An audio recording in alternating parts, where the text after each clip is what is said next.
और Mickey Arthur को एक बार फिर पाकिस्तान क्रिकेट टीम का हेड कोच बनाने का फैसला कर लिया गया है। जराये के मुताबिक मिकी आर्थर आइंदा चंद रोज में क्रिकेट टीम के कोच का चार्ज संभाल लेंगे। PSL 8 से कबल मिकी आर्थर पाकिस्तान पहुंच जाएंगे। सकलैन मुश्ताक एंड कंपनी को फारिग करने का फैसला कर लिया गया।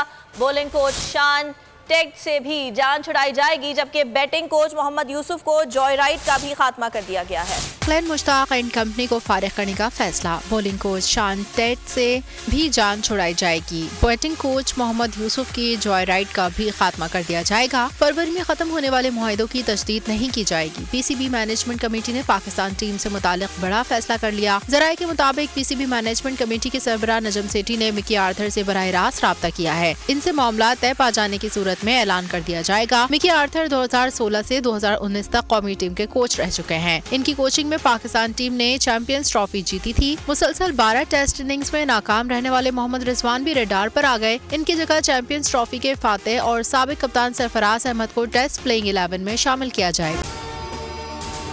अगर आपको ये वीडियो पसंद आई तो लाइक पर क्लिक करें। हकीकी आजादी की जंग में बोल भी कप्तान के हमकदम। इलेक्शन कराओ मुल्क बचाओ की लाइव ट्रांसमिशन दिखाई लम्हा ब लम्हा सूरत हाल।